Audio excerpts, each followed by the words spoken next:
যারা সব সময় আস্তাগফিরুল্লাহ পড়ে তাদের রিজিকের কোনো টেনশন হয় না, রিজিক নিয়ে তাদের আর কোনো চিন্তা থাকে না।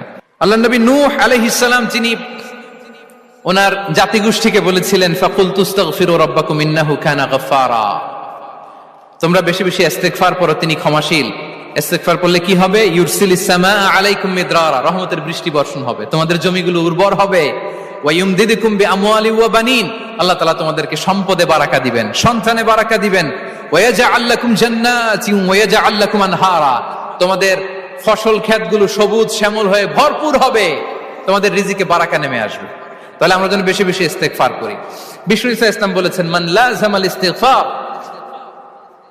জাআলাল্লাহু লাকুম মিন কুল্লি দিকিন মাখরাজা ওয়া মিন কুল্লি হাম্মিন ফারাজা ওয়া ইয়ারযুকহু মিন হাইসু লা ইয়াহতাসিব, যে সব সময় ইস্তেগফার পড়ে তার কোনো টেনশন থাকে না, তার জীবনে দুশ্চিন্তা আসে না, আর এমন জায়গা থেকে আল্লাহ রিজিকের বন্দোবস্ত করে যেটা সে কল্পনাও করে নাই। সুবহানাল্লাহ বিহামদি। আমরা যেন বেশি বেশি ইস্তেগফার করি। আস্তাগফিরুল্লাহ, এটা হচ্ছে ভেরি শর্ট ফর্ম অফ ইস্তেগফার। অথবা পড়তে পারেন আস্তাগফিরুল্লাহ আল্লাযী লা ইলাহা ইল্লা হুয়াল হাইয়ুল কাইয়্যুম ওয়া আতুবু ইলাইহি। সাইয়্যিদুল ইস্তেগফার মুখস্থ আছে না আমাদের? এটা যেন বেশি বেশি পড়ি। ইয়াকিনের সাথে যে সাইয়্যিদুল ইস্তেগফার পড়বে, যেই দিন পড়বে ওই দিন যদি মৃত্যু হয় সে জান্নাতি। কোন রাতে মুকিনান বিহি, ইয়াকিনের সাথে যদি সাইয়্যিদুল ইস্তেগফারকে রিসাইট করে, ওই রাতে যদি সে মৃত্যুবরণ করে, বিষ্ণু বলেন সে